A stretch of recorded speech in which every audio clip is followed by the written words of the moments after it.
What is up, everybody, and welcome to the third ever episode of the Flying Otters podcast. I'm stand-up comedian Jimmy McCartney, and alongside me is photographer, videographer, and the tech person of the Flying Otters podcast, Kirsten Pacelli. What's up?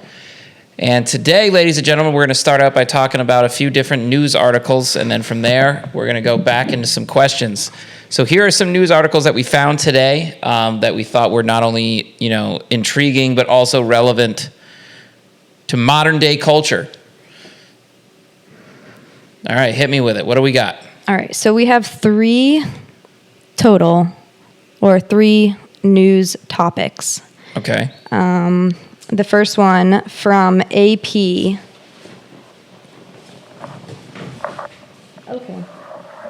Okay. Well, that actually worked pretty well. Houdini Mac strikes again. That was graceful. Ladies and gentlemen, our dog, Mac, we call Houdini Mac because he's capable of escaping from cages that even have roofs on them. He swallows sticks entirely whole. I don't know how he does that. And he managed to just jump through multiple wires. Like when you see like those movies of like robbers that need to avoid all the lasers. Yeah. He just did that with the cords. So yeah, that was Houdini Mac strikes as good again. as it could have went. Yeah. That lasted a minute. Yeah. Okay. Anyways, from AP. Hit me with it. Archaeologists uncover the oldest known partial face fossil of a human ancestor in Western Europe. Okay. How was it dated? The incomplete skull, a section of the left cheekbone and upper jaw, was found in northern Spain in 2022. The fossil is between 1.1 million and 1.4 million years old. And ladies and gentlemen, it is not Joe Biden. It is not. It is a completely different human. It's the first time we have significant remains older than 1 million years old in Western Europe. So I think the reason why this is so interesting. I don't know. We'll have to put up the photo of this fossil. I don't know. Yeah, I mean, it's just a tiny little skull fragment. And a lot of the times when you see like major discoveries, yeah. When you see like major discoveries in archaeology, a lot of the times it's things that are incomplete like that. And then they're able to kind of put the pieces together and figure things out and use carbon dating and all that stuff. But the thing that I think is so interesting about why this was relevant to talk about is the idea of what that means on like a universal scale, right? So humanoid creatures, obviously they weren't as intelligent as modern Cro-Magnon humans that we are now, right? But like the ancestors that led to humans are 1 million years old. And you think about the fact that the galaxy is 13 billion years old, right? The chances that, and also I remember hearing that there are more stars in just the Milky Way galaxy than there are grains of sand on the planet Earth, which is just mind-blowing, and there are limitless numbers of galaxies. So the number of stars there are in the universe is unbelievably unfathomable, right? So you have humans, like humanoid creatures that had thumbs and like they were walking around hunting and shit like that 1 million years ago. And then you think about the fact that the universe is 13 billion years old.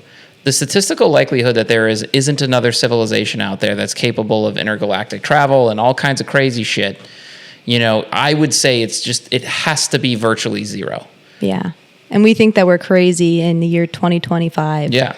Ooh. And what I find to be the most significant is just like the idea of like, and I know you know about this, the difference between like linear growth and exponential, right? Like things just once they hit a certain point, they just take off. And that's where we're at with technology. So, if you think about less than 200 years ago, we were lining up in rows of hundreds of or thousands of men shooting muskets at each other in warfare. And you flash forward to 1945 and like planes didn't even exist 200 years ago. And you flash forward to 1945 and we drop an atomic bomb out of an airplane. Flash forward 20 years, we go to the moon.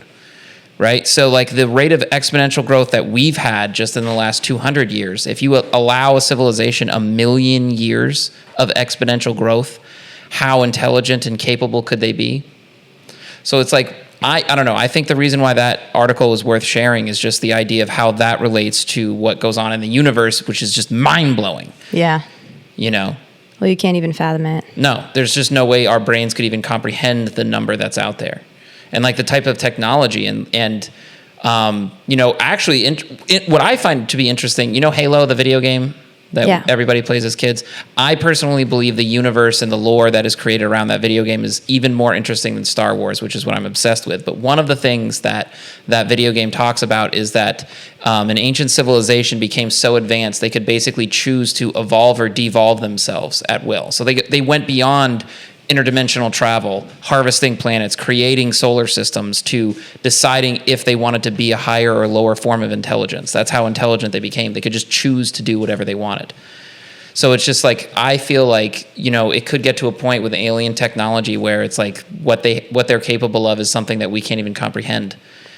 Including even like the idea of like, what is the universe itself? The atoms that make up the universe. Maybe there's a way that an ancient alien species was able to create the universe that we live in, for all we know. Yeah. Like teleportation and holograms and stuff like that. Like, really, what's the difference? If you're hologramming into a place in Tokyo, what's really the difference anymore at that point? Like, you're actually there digitally, but like your human body's just not there. And also, physically. Yeah, I mean, it gets to a point where which is crazy. Were they able to upload their consciousness? What if you could upload your consciousness into a robot and just walk around the streets of Tokyo, sitting right here? Your other body is being used by someone else. Yeah, and there's arguments that is the inevitable future. It's just like a weird thing because we don't even know. And it's like, I feel like we live in a very interesting time in our human history for a lot of reasons. It's like we're on the cusp of all that kinds of shit. But also, I think what is so unique about us, right? Like, we know about ancient Romans, we know about ancient China, we know about ancient Babylon and all kinds of shit. But we don't know anything about the day-to-day. We know, like, the major wars that happened and the major breakthroughs and, like, the most significant leaders. Not even all of them, but just the most important ones, like Genghis Khan, Attila the Hun, Julius Caesar. But no one knows shit about, like, the regular Joe Blow who just walked around. We are the first generation in history. I shouldn't say generation. We're the first century of humans in history. And I would say even less than that, like, our age of people is the first group where en masse there are hundreds of millions of people where our daily lives are documented. And we have no idea. Everything about us. Yep. The amount of information your cell phone collects is just, it's beyond creepy to where you just have to accept it, knowing they're tracking every single little thing about you. Yep. They're tracking how your eyes move when you watch the screen and every sound that's around when all of your devices are in the room. And then also you think about, it's all just waves, right? How does communication go from my phone to your phone or to someone's phone on the other side of the world? It's just waves. That was back into that string theory that we watched about. Yeah, and everything is obviously interconnected, and through the universe, everything is interconnected in ways that we don't really fully comprehend. And I think it's just like a weird thing that all of that information on Joe Blow's cell phone, right? Conceivably, it gets stored somewhere, and maybe people 10,000 years from now can go back and look at Joe Blow, who was a construction worker at, Le Bombard Construction in upstate New York, and can just be like, this is what he did. Did you make that name up? Yep. But there's a lot of Le Bombards in upstate New York, so I probably just pissed off and offended half of upstate New York. But, all those types of people, right? 10,000 years from now, those people could be seen by, people infinitely more advanced than our technology, and they'd probably be incredibly fascinated. They could look back and say, this is what Joe Blow did on Tuesday afternoon in, mid-March 2025. He did this. This is what he did. He spent his day going to a gas station to get a hot dog. Then he went to the work site. It knows all your transactions, exactly where you've been on the map, to your exact GPS location. Such a wild concept as our dog decides that he wants to get involved in the podcast. Let's see how long this lasts. Sorry, ladies and gentlemen. So it's just like a weird thing that, our generation, regular people will be remembered and seen and heard and thought about thousands and thousands of years from now. And what are the implications of that? I guarantee you that there's also, like, in the same way we have 23andMe with people tracking our bloodlines, instead of it just being like, oh, you have ancestors from Central Ireland, they can go back and be like, here's a recording of your 10 times back great-grandfather. This is what he did. What's even creepier than that? With all of, like, the AI things, and I forget what it is that they call it, like the super fake or deep fakes. Deep fakes, yes, yeah. And how you can just effectively already make anybody into a perfectly realistic looking video doing anything. So how much is our history going to actually change from what really happened to what was faked or what was deleted? You know, yeah. How much of it will just be easily deleted, yeah. You know? And also, not only that, how creepy is our government's going to be capable of being? If you think about, like, did you ever hear about the Gulf of Tonkin incident? No. So basically, you know, the Vietnam War that we got involved in. Looks like it's going good over there. Yeah, I'm having a fantastic time. The excuse that the United States used in order to get involved in the Vietnam conflict, which had nothing to do with us, the justification that was used is it was said that one of our naval vessels, a small one, was attacked by the North Vietnamese, and that was the excuse used. Now, here's what's wild. Not only was it fabricated, the government admitted that it didn't even happen. So it wasn't just that they exaggerated something or changed something. The government admitted it never even happened, and that was the excuse to send us into a full-blown war, where I think like 65,000 Americans died and all the other things that came from it, right? The countless Vietnamese and, you know, the way that it reshaped the world after that. And it was a complete lie. Imagine what governments are going to be capable of doing 200 years from now, you know, with technology about Imagine what they're going to be able to do 5 years from now. Mm-hmm. It's like, pretty look scary. at where we're at and where we've come in the past, I don't know, 8 years or so. Like when I started investing stocks in like 2017, all those chip makers were not gigantic, but they are now. They're vital now. They're the biggest companies. Yeah. On that note, do you want to read the next story? Yes. I mean, I feel like we inadvertently created the perfect segue for the next thing. So that one basically brought up because of how old humans are. Yep. That created the segue into the next story seamlessly. It's almost as if we know what we're doing. Yeah. But unfortunately, we do not. Yep. All right, hit me with the next one. Okay. Loading. This, ladies and gentlemen, is called filler, and what I'm trying to do is say something while she figures out how to get the next story up. Okay, hit me with it. Okay, U.S. arms. Oh, wrong one. Sorry. Back to loading. Just kidding. Yes, back to loading. All right, I will go back to my filler. I'm ready. And I will not anymore. Okay. Intel appoints Lip Bu Tan, I think, as CEO. So that's a pretty big deal. Their stock jumped 11 or 12% after trading hours today. And apparently this is a very good thing for Intel and came as a maybe direct result of the tariffs being imposed on China and Mexico and the deals being made with TSMC. A consortium of companies led by TSMC and including NVIDIA and Broadcom, is in talks to take over Intel's manufacturing business. All of it? So Intel could effectively come as a competitor or as an ally with the other chip makers, but really they all use TSMC. So is Intel a US-based company? Yes. Okay. And did they make any announcements about further development in the U.S. too? Yes, they're rivals with TSMC because they're both their own fab who makes the wafers. That's what it's called before the actual semiconductor gets put onto it with all the technology and everything. That's the silicon wafer, and they make those.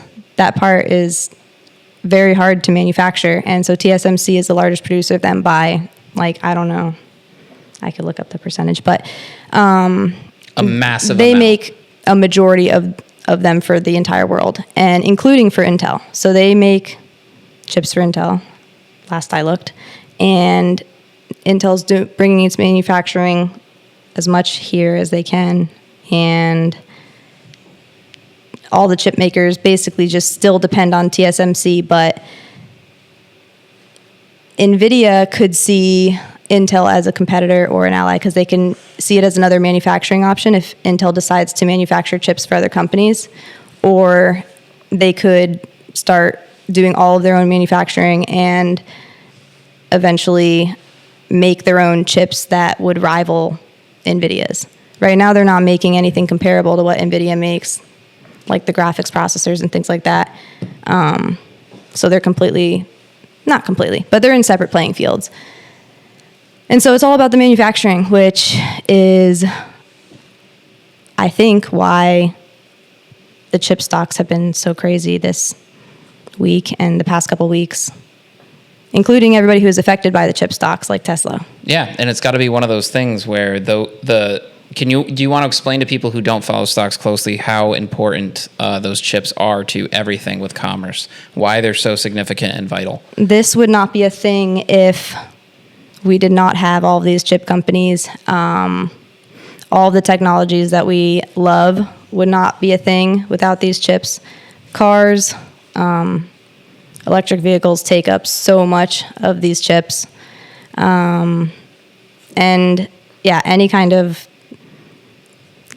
event that has a big stage with lighting and sound, anything to do with any of those things, anything that needs a battery or a power source to work is impacted by those. So if Chinese control the chip manufacturing and they have all the power in it, which they have all the PCB places who put together all the products. That's why most products are made in China. They do the final assembly of them. And if they control that, then that's really bad for U.S. companies, and it makes it really hard for U.S. companies to be able to get enough chips to manufacture stuff.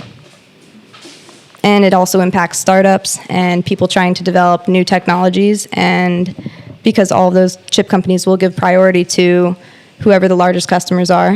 You know, Tesla gets priority, NASA gets priority. So effectively, those chip companies are one of the bedrocks of the technological world. It's like the foundation that everything is built upon. Without it, everything else goes to in shit. 2025, yeah. Yeah. So effectively, and it's one of those things where a lot of people don't understand. Like some people hear the things in the news about the conflicts between Taiwan and China, and they have no idea like what's actually going on is wild. It's effectively like the end conclusion or the ongoing last chapter of the Chinese Civil War between the capitalists and the communists. And long story short, before World War II, capitalists and communists are fighting each other in China. World War II breaks out. They put a pause on it. The capitalists do most of the fighting. That weakens them. After World War II, they are weakened. The capitalists and communists go back to fighting each other. The capitalists lose, so they flee to an island to protect themselves called Taiwan. And so effectively, when you see if people wonder, why is China so hell-bent and obsessed with taking Taiwan back? It's because Taiwan is effectively like an equivalency of Hawaii, where if some splinter group of Americans that started a civil war fled to Hawaii and they claimed it as their own country, and America would say, no, that's America, that's all of ours. And so that's why China is so obsessed with getting Taiwan back and to control it again. And it's not as simple as everyone's making it of just Taiwan should be independent, or should Taiwan, be the recognized leaders of the Chinese nation. It's just a really wild thing. And then you add in the fact that one of the most vital technological components in the world is primarily being built in the midst of all of that chaos. It's just nuts. It's absolutely nuts. And I think a lot of people aren't aware of how crazy not only the history of what led to this, but also how incredibly important that island is, and why what Trump did. I think what was the total amount of investments that are being made to build chip manufacturing in the U.S.? It's huge. I think it was $100 billion. $100 billion from TSMC to U.S. Wow. To be on our team. That's insane. Because they need us too. Yeah. We need them a lot more, realistically. Yeah. So, ladies and gentlemen, I looked up that number too, and hold on, I have to accept all the cookies. The TSMC had a market share of 64.9% in the global semiconductor foundry market. The next player, Samsung Foundry, 9.3% of the market. That's in terms insane. of revenue, the top 10 semiconductor foundries worldwide generated $34.9 billion US in the third quarter of 2024. Wow. In one quarter, top 10 made $34.9 billion. Wow. That's nuts. Yeah. So that's how huge of an industry it is. And when you think about that, every single thing runs on those. It makes sense. And also, Samsung makes more than just TVs and... Yeah, Samsung makes everything. Yeah. I think it's important for people to think about this only from the perspective of knowing that issues are not as simple as black and white. They're not as simple as day and night. They're not as simple as yes and no or good guy and bad guy. Things are very, very complicated. And a lot of these things are interconnected in ways that most people don't know or pay attention to. And it's not as simple as the way that, like, a lot of the times the media or political parties will try to make it seem as just good guy, bad guy. Sometimes that's the case. Hitler was pretty bad, really bad, really, really, really, really bad. I think everyone could agree on that, okay. At least. So yeah, there are definitely cases of black and white and who's good and who's bad, but most of the time things are incredibly complex, and it's not as easy as just to say, like, oh, well, if China's a bad guy, then just get the chips over here. There's a reason why it just doesn't happen like that overnight, There's a lot of things that go into play with issues, and I think a good example of that is what's going on in Ukraine, which, ladies and gentlemen, that is another segue for our third story, because I think not many people do that. The issues going on with Ukraine and Russia and the U.S. and the rest of the world are not as simple as black and white either. That doesn't mean that there isn't people who are being bad guys. That doesn't mean there aren't people who are being good guys. Of course, there are people on both ends of that spectrum. But again, it's another thing that is not as simple as a lot of the times the media and political parties would like you to believe. In my opinion, I think that the things that lead to certain conflicts, the things that lead to certain issues and crises, wars even, are not as simple as just good guy and bad guy. But we did get good news, which is what? Hit us with it. U.S. arms flow to Ukraine again as the Kremlin mulls a ceasefire proposal. U.S. arms deliveries to Ukraine resumed Wednesday, officials said, a day after the Trump administration lifted its suspension of military aid for Kiev. I can't ever say that. Kiev. Potato. Okay, I'm not the only one who messes it up. Yeah. In its fight against Russia's invasion, the officials awaited the Kremlin's response to a proposed 30-day ceasefire endorsed by Ukraine. So, good news is 30 days of ceasefire is being proposed and being attempted, which is a very good thing.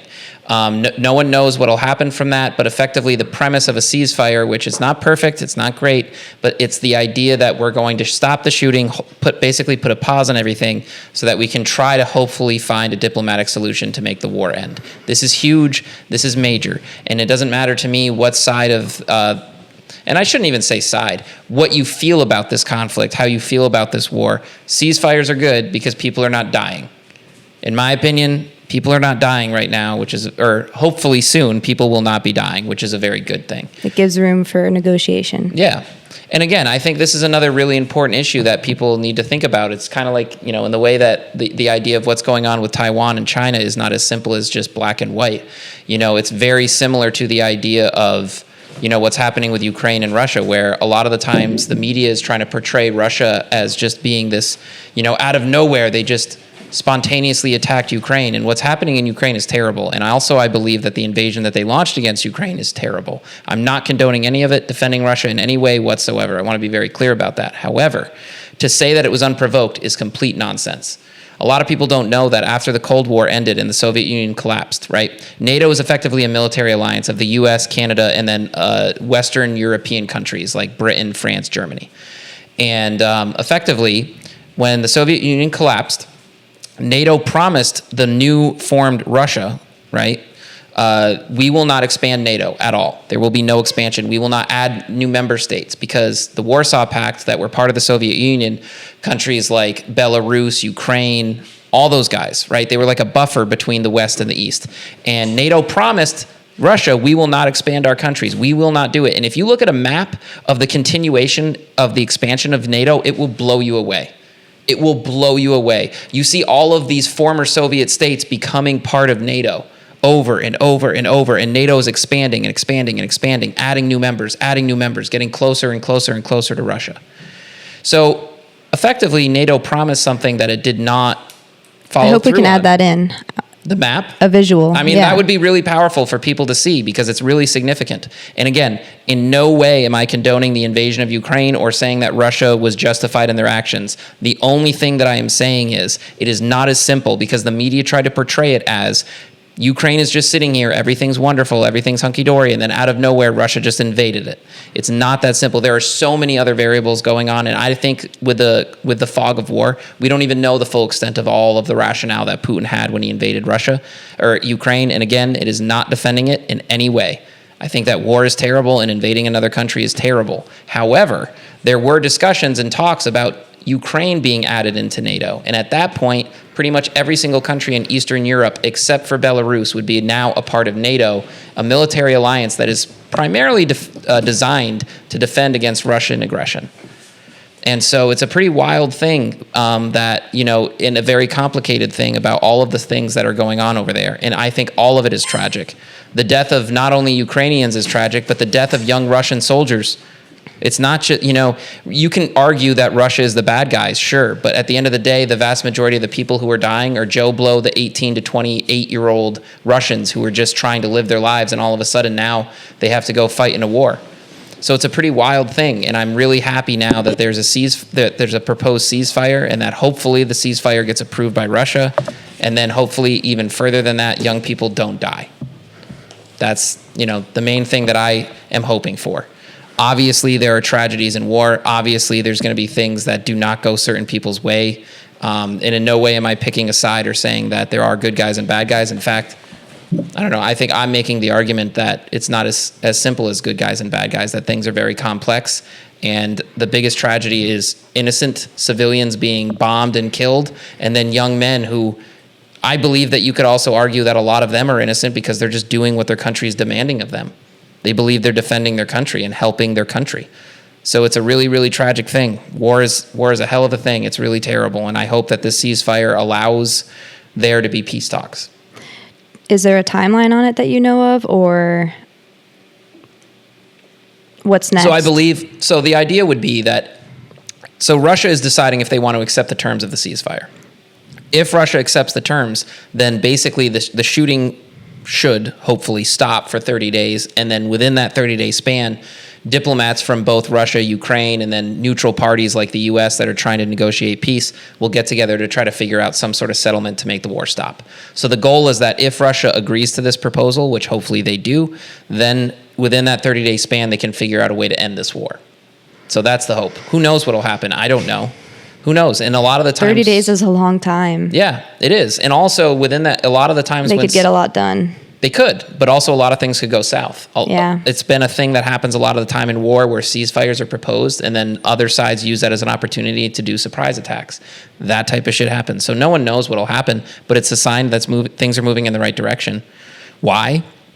Russia is a nuclear power, ladies and gentlemen. So even if you think Russia is a terrible, awful place, if you have a dog that's backed into a corner and has no way out, it might become aggressive. And you don't want a nation with thousands of nuclear warheads to feel like they have no other option. Yep. So whether or not Russia is the good guys or the bad guys, you don't want to provoke them or put them into a corner where they feel like they have no other choice. Pretty sure enough weapons already exist to destroy this entire planet. Yeah, they definitely do. If someone wants to push the wrong button one day. Mm-hmm. So, and here's another thing. Might as well all just get along. Here's something, I mean, obviously. I mean, it's one of, like, the whole... I'm getting ready for Reggae Rise Up early. Yeah. Let's just all get along. The supposed benefit of having nuclear weapons is that they're so destructive, it is an incentive to not use them, right? So the goal is that they're so awful that it forces there to be peace between nations. I'm not saying that's a good thing, but I think one thing that I would like to say, one final thing I'd like to say on this topic that I think is significant for people to think about. A lot of people will look at Putin and say he's an evil dictator. I think, he's done a lot of really bad shit. I think a lot of bad things have happened under Putin. And in no way, again, am I defending the invasion of Ukraine. But I want people to think about this. It's the same thing with like Kim Jong-un, the dictator of North Korea. You can point the finger at him and say he's awful. Sure. But what do people think about if that guy either gets assassinated, dethroned, a coup takes place, and now Putin is gone? Coup. What makes anyone think in any way whatsoever that the person who replaces Putin is going to be better? What in the world makes anyone think that they have a clue what would happen in the aftermath of a dictator being overthrown? It could be a military fanatic who's worse than Putin. It could be someone who's totally insane and just says, "For Mother Russia," and starts shooting nukes off. You don't know. So, and again, I'm not making an argument that Putin should stay. I'm just saying, like, it's a wild card to not. You don't know what comes next. So I think it's a weird thing for people to get overly excited about the idea of, like, case in point, Iraq. Saddam Hussein was a horrible dictator, right? He was awful. But Iraq is a mess right now. And again, I'm not saying that he should have remained in power, but the reality is when there's a power vacuum, we don't know what comes after that. The only difference between Iraq and Russia is that Russia has thousands of nuclear warheads. So I think it's really important to consider the idea that you can't just be like, well, Putin's a dictator, so we need to just get him out of there. What comes next? And I don't think many people think about that. It's terrifying to think about what could happen in Russia if there was a coup or a revolution or a power collapse. It's a pretty scary thought. So the idea of rushing to just the concept of being like Russia should be overthrown and Putin should be overthrown, and it's a pretty scary time. And so I think that kind of brings it full circle to the idea of like, let's hope that peace can happen. Yeah. What would you say about that? Same thing, obviously. I mean, who's not hoping for peace? Well, I think the main argument that there's a lot of people that are like, Trump's argument is I care about peace first. And so a lot of people are making the argument, well, if Trump's so hyper-focused on peace, he's not acknowledging the land loss and the infringement on Ukraine's sovereignty. If they were to make concessions and give land and acknowledge that it is now officially part of Russia, you're effectively placating to Putin and giving him what he wants and justifying an illegal invasion. So the argument against peace is that it would be an infringement upon Ukraine's sovereignty and their land rights and their people. I totally understand that, but it's also one of those things where it's like, what's the alternative? Having a small nation like Ukraine with many, many issues continuously fight a war against a mega superpower like Russia that it cannot win. That's not a good option either. That's not.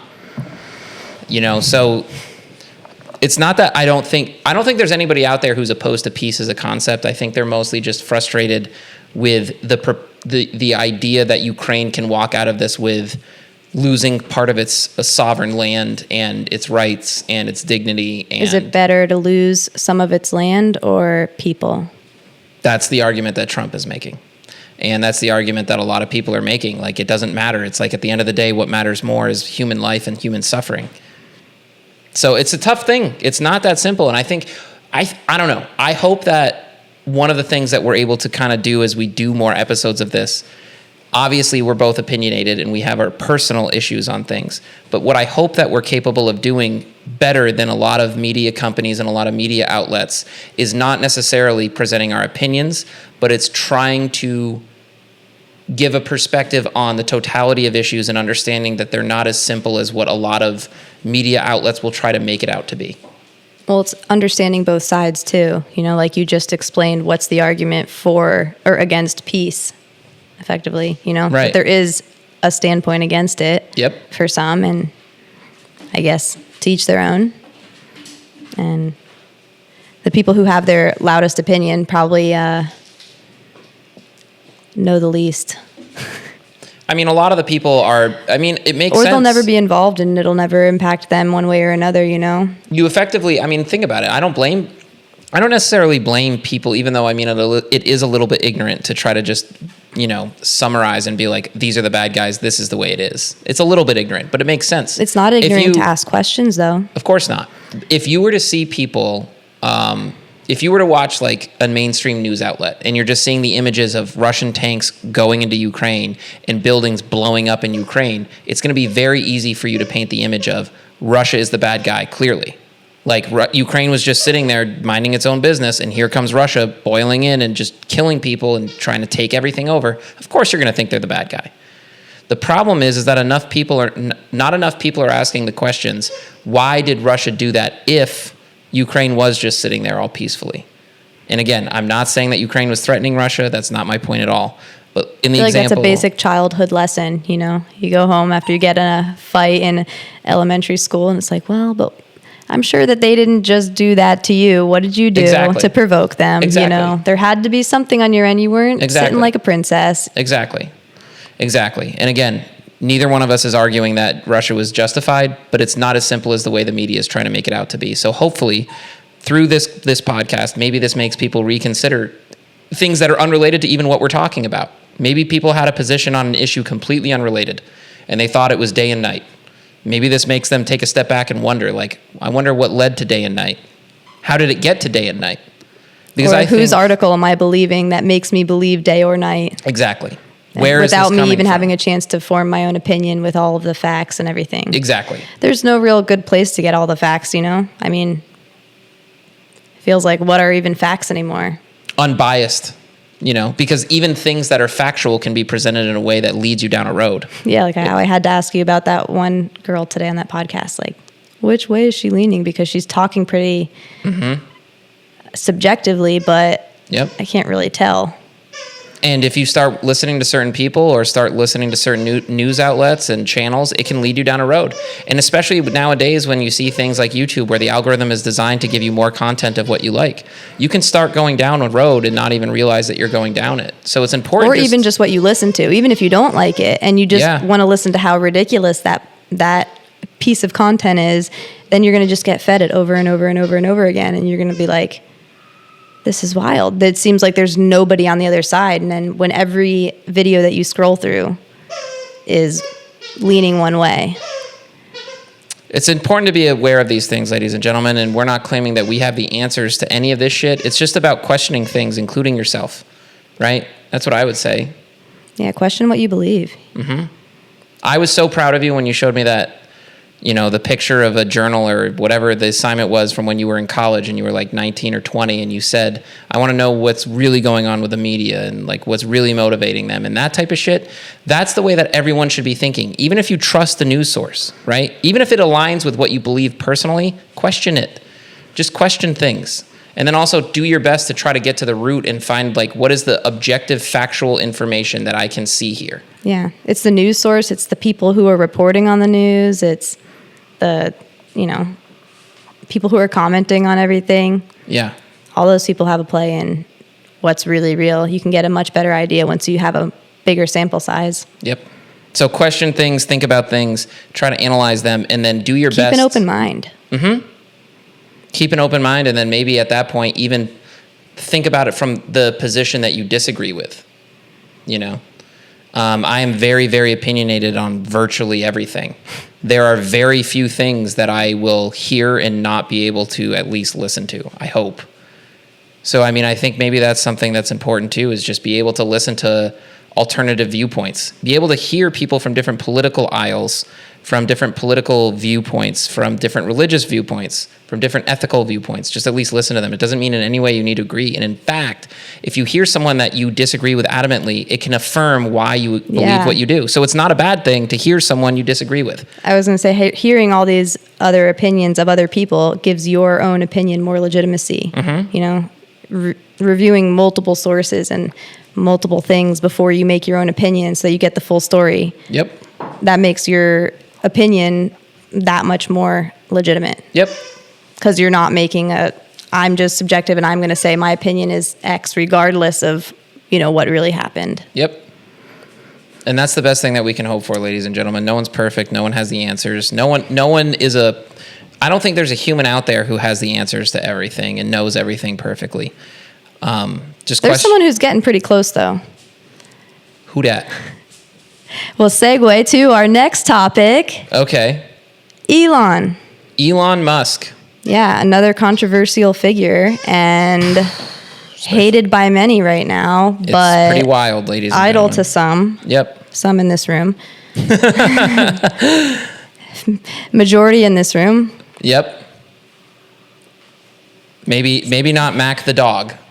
No, I don't think he really cares. But yeah, I mean, so basically, obviously Elon came out very passionately supporting Donald Trump. And then, is leading the efforts to try to eliminate waste, fraud, and abuse within the government. And he's very, very open about his support of Donald Trump. And Donald Trump is the most polarizing political figure on the planet Earth right now, I would say. I don't think there's anyone else that has more, I hate him, I love him, than Donald Trump. And Elon openly said, I'm on Team Trump. And so there's a lot of people that are now saying, you know what, I hate Elon Musk.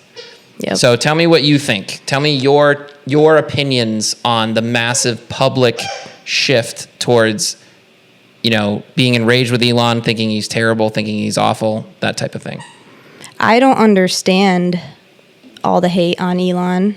I feel like it's like a popularity contest in school or something when I feel like all this stuff that's happening lately is all just like a little elementary school situations that are happening.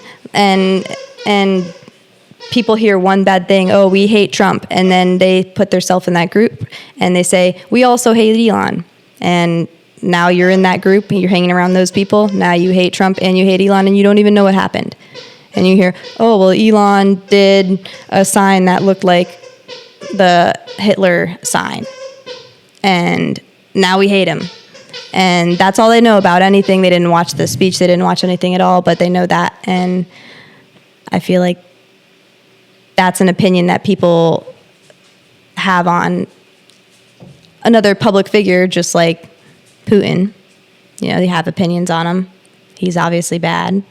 But what's the big deal with Elon? Why is everybody really mad at him? Like, what's everyone really hating on him for? And why is it causing, well, besides today, it went back up a little bit, but why did it cause Tesla to go down so bad yesterday? My gosh. The past couple of weeks. Here's what I would say.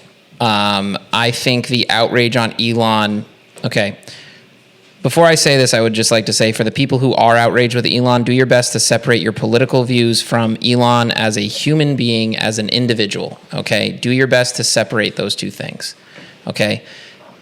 Elon Musk is the richest man on the planet Earth, maybe the richest man to ever exist, right? When you adjust for inflation and all that shit. He might be the richest human to ever exist. He is not motivated by the same things that motivate most ultra wealthy people. He is not hyperfixated on wealth for the sake of wealth. His hyperfixation is on the advancement of human civilization. The fact that he is the wealthiest man in the world and is still doing as much as he's doing and taking on the project of Doge and still can find time for all of this stuff. Yep. The thing that blows me away is this man is motivated not only by advancing human civilization, right? The wealth that he got is a byproduct of his interest in advancing humanity. When you look at Tesla and SpaceX, right? He invested everything that he had into those two companies. In the Boring Company. Believing genuinely that they were going to fail. He believed it was likely that they were not going to make it. They were going to go bankrupt, but he did it anyway because he believed it was the right thing to do. I am not claiming that Elon is perfect. In fact, I don't think Elon would claim that he is perfect. He is not. He doesn't claim to be. But I know for a fact that that man is motivated based on advancing humanity. He wants us to go to Mars because he's worried that eventually if we don't, humanity will die out. It's just an inevitability. He just knows that eventually the sun is going to expand. It's going to burn out Earth. So if humans want to exist in the prolonged future, we have to be able to be a multiplanetary species. He's investing in SpaceX not because he wants to be the richest man on Earth, but because he wants to advance humanity. He created Tesla, an environmental issue that progressives who currently hate him, he started Tesla. You would think that they would be a little bit understanding because 4 years ago when he was the same guy, they thought he was the greatest thing ever. Didn't they just lift that whole EV in California thing? The EV mandatory in California thing, they just lifted it. Trump also, I'm pretty sure that he did an executive order reducing the mandatory number or some sort of credit or something. It basically had a direct negative impact on Elon and Tesla, and Elon wasn't upset about it at all, even though it directly affected his business. I remember seeing a quote by Trump saying, like, if that would have been me, I would have been pissed and I would have called me. You know, the thing is with Elon Musk, ladies and gentlemen, he is not a perfect person. He is not. And I'm not making the argument that you should think he's God. I am making the argument that you should be understanding that he is doing things because he wants humanity to progress and move forward, and he's interested in that. The argument is that he should not be associated with being like Hitler. He is not Hitler. He is not. And that clip of him doing the Sieg Heil or whatever is total BS. Absolute and total BS. It was a yeah. That's why I said thing. people who hate him for that probably never even watched that whole thing. They didn't watch the whole clip. They don't. Just like a lot of the other clips that you see about Trump, where they clip it and they make it way worse than it actually is. They remove the context. You know, it's so stupid and it's so or even silly. In that State of the Union thing where they weren't showing, you know, reactions to certain things, like your boy from that State of the Union that we watched. Oh, the young police officer? Yeah, the Secret Service kid. Yeah, exactly. And the West Point guy. Yep. The thing is, ladies and gentlemen, I think that a lot of people have been programmed into believing things that are not exactly the most fair and objective way to view things. You can dislike Elon. You can say his opinions are wrong. You can be upset with him because he supports Trump. All of that is fine and dandy. But to try to say that Elon is an awful guy because he's trying to find waste, fraud, and abuse in the total of billions and billions of dollars. Ladies and gentlemen, we have $34 trillion of debt. $34 trillion. Regardless of political views. Regardless of political views, ladies and gentlemen, that is almost an insurmountable amount of money unless something drastically different happens. Unless there's a massive change, there's going to be a huge problem in the United States. Can the U.S. file for bankruptcy and just start over? That would be nice, but I don't know. And I don't know what... I think you're allowed every 6 years or so to do that. I don't know what impact that would have on the world's economy if that did happen. I'm not really sure. I don't know. But this is what I think. When we have $34 trillion of debt and there's no solution to get out of it, you have to do something drastic. Elon Musk, who works on a godly amount of hours for no money, is choosing to head a department to try to save America from going over our head in debt. From spending money on ridiculous things. Unbelievably awful things. And so here's, I think, a very important message. I try to be objective with all the other topics I talked about. I'm not going to be objective. I'm going to be incredibly subjective right now. Should we get some? Here's what I'm going to say. I mean, if you can find them quickly, go for it. The amount of money that was being spent on ridiculous, awful things is unbelievable. It's so much money. It's so much money. And a lot of those things was terrible. Now, I'm not making the argument that there aren't good things that happen in government. Elon isn't making that argument either. He even says himself that a lot of the things that are being cut, there was some good that was being done. The problem is that finite amount of good was justifying an unbelievable amount of bad, awful crap. Billions and billions of dollars of awful, wasteful spending. That was a lot of kickbacks within government. There was a lot of horrible things that happened, and it's the tip of the iceberg, ladies and gentlemen. And so Elon is trying to save this country. I'm not saying that he's God. I'm not saying he has all the answers. Not at all. But regardless of what you feel about politics, regardless of where you fall, whether you're left-leaning, right-leaning, conservative, or liberal, it should not matter. You should be able to look at wasteful government spending and say objectively, this is wrong, this is bad, how can we fix it? How can we fix this? I don't want politicians on either side of the aisle being able to get kickbacks for government programs that comes from mine and your tax dollars. I don't want that. I don't think it's good. I don't think it's right for anybody. I don't care if you're as liberal as you are or as conservative as you are. I do not think that people in government should be getting ridiculous kickbacks from your hard-earned tax dollars. I don't care who you are. So the fact that Elon Musk is going after waste, and the only thing that people in the news can try to portray him as being a bad guy for trying to do that, is sickening to me. Do you have some of the stuff? Yeah. Read some of this crap. Okay. So the DoD spending. Investigations revealed that the Air Force spent $1,300 on each reheatable coffee cup aboard its aircraft, totaling $32,000 for 25 cups. Additionally, a 2-year audit found that Boeing overcharged the Air Force by 8,000% for soap dispensers, leading to an overpayment of $149,072. That's just cups and soap. These are drops in the bucket, ladies and gentlemen. Those are as small as and finite as it gets compared to some of this. That is 2 people's salaries for a year in cups and soap. Okay. U.S. aid. Senator Joni Ernst reported that U.S. aid funded various questionable projects, including a Sesame Street program in Iraq, as part of its $40 billion budget. That's what U.S. aid is funding. USAID, ladies and gentlemen, was funding unbelievably awful things. And if you think aid stands for aid, it's actually not. So you should look into what it was, and you should actually look into what was going on with that spending.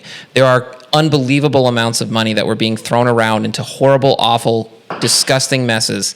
So I honestly am shocked that Elon and his efforts to try to reduce that has been viewed so horribly. Now, I'm not going to argue that there weren't mistakes made, that there weren't things that happened that were not good. Of course there were.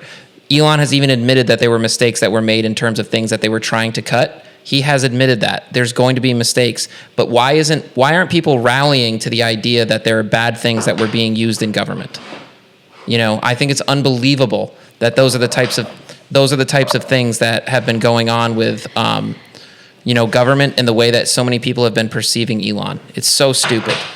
I have a couple other good ones that people have probably heard already. Hit me with it. But transgender monkey research.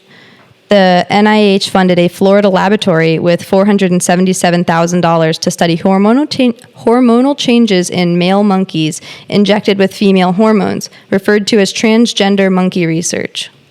$477,000. Transgender comic book in Peru. USAID, again, allocated $32,000 for a transgender comic book project in Peru, aiming to promote LGBTQI awareness. Hit me with a big one, like a multi-million-dollar one. The Environmental Protection Agency canceled 400 DEI and environmental justice grants totaling $1.7 billion as part of efforts to reduce spending on such initiatives. So think about the fact of this, ladies and gentlemen. Those things that she just listed as the way that the government was spending money should infuriate you. They should, regardless of what you feel about the LGBT movement, regardless of what you feel about Elon, $30,000 for a project that's not in our country is stupid. Billions of dollars that are being wasted is stupid. Millions of dollars for projects that are being used is stupid. And if you think that there isn't kickbacks and somebody isn't getting paid on that, you're silly. You are absolutely silly. And so, in short, I would say, and I'll let you have your last word on this and you can hit the people with your passionate speech. I would say this. No one is arguing Elon is perfect. No one is arguing Elon is God. No one is expecting you to agree with everything that Elon believes or is doing. But Elon Musk is the richest man on earth, and he is, for free, choosing to spend what little free time he has to try to save this country by finding waste, horrible, awful uses of your tax dollars. You work hard. Being a human is hard. Being an American is very difficult, even though we have it better than anyone else on earth, right? We all go to jobs, and everyone's tired. It's frustrating. It's really hard being an adult human being. And the money that you use, or that you earn, is going to the tax dollars that is funding these projects that are absolutely awful. And Elon is trying to not only save the government from drowning in debt, but he's trying to save you from having your hard-earned tax dollars be used for bullshit. Yep. And corruption. That's my passion. That's the end of my speech. I think that, my last thoughts on it is that if you hate Trump, for whatever reason you hate Trump, don't let that impact and bias your decision on your feelings towards Elon as a whole before even knowing anything. And just because you hate Trump and Elon is for Trump, that doesn't mean that Elon thinks Trump is perfect either. And I'm sure that they have their discrepancies. But the reason why Elon is so gung-ho about Trump is because if it were the other way, and if it was not Trump, he would have zero say in anything. And all of this wasteful spending would continue to happen, and none of what he wants to do to further humanity would be able to have happened. None of it would have even been a consideration, and he would have been completely shunned for even having ideas like that. So the reason he's so gung-ho about Trump, I believe, is not because he loves Trump and admires him. which I think that a lot of people could agree with. You don't have to love and admire him, but he had to. He had to go one way or another, you know, with everybody pulling so hard from one side or another. In order to get his voice heard and to get anything actually done, he had to lean hard. And not only that, Elon is a lifelong, like, left of center Democrat. Elon was not ever a Republican or a conservative. Yeah. You know, it's not as simple as just like Elon came out of, like, Elon was in the closet loving Donald Trump. I'm pretty sure he voted against him in 2016 and 2020. That's why it was so significant, the question from last episode with, you know, what if political parties didn't exist? Because would people still hate on Elon as much if political parties didn't exist and he was doing all the same things? You know, would it be frowned upon just as much? Or is it because has to support Trump in order to make anything happen? I think, ladies and gentlemen, I really do love this dog, Mac. I don't think there's been a point in the last several weeks where I've been more agitated by him than in the last hour, where this is like normally. Last time you answered a lot of my questions before I got to them. Remember I told you I did not have a lot today at all? Okay. You know, one of them, if you want to just tell everybody really quick, is give us your honest feelings about Mac.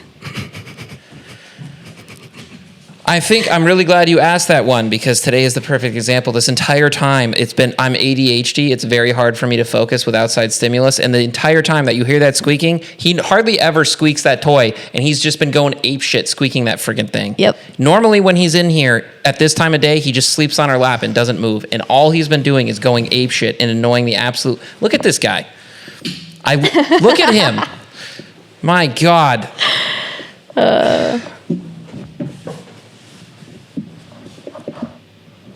Okay. All right, so continue on with your feelings about Mac as you guys struggle. Okay, here's what I will say. Mac is a very sweet dog. His intent in his core is very positive and good. He loves everybody. He's very friendly. He is also the most annoying creature possible. He is a huge pain in the ass. He is so unbelievably annoying. He whines like he's being tortured and mutilated if he doesn't have attention and being touched 24/7. He stands next to you in the direct way every single time that you're trying to cook. He is the most unbelievably obnoxious thing there is. He's really good at laying right behind the backside of your ankles. Yeah. So when you take a step back, you step on him on accident, and then he cries like a little bitch. Yeah. Yeah. He also talks shit to dogs that could eat him. He refuses to poop. And senior chihuahuas. Yeah. He'll talk shit to a shelter chihuahua that's old and just like trying to enjoy the last couple of moments of his life. He'll talk shit to that dog. He is unbelievably unaware of his surroundings. He's so tough around your 3-year-old niece. He's unbelievable, but here's what I will say. He is also very, very sweet and kind. This is your honest feelings about Mac. I can't stand him, but I love him. And I think tonight is the perfect example. I cannot stand him right now. I cannot stand him. He's being so annoying. Let him go get his phone. Did he just fart again? I don't know. He farts way more than any human I know. Right on your lap. Yeah, that one was right on me. That's on my left thigh. I'm sure everyone's going to love this part. Yeah. Very entertaining. Thank you, Mac, for all of your efforts here today. By the way, shout out to your mom. We're trying to be more entertaining, but Mac is... All right. Mac is making this difficult. Yeah. Tonight was a struggle, to say the least. Let's do one more quick one that you think will be funny. Hit me with one quick one. All right. If you could have one superpower, what would it be? If I could have one superpower...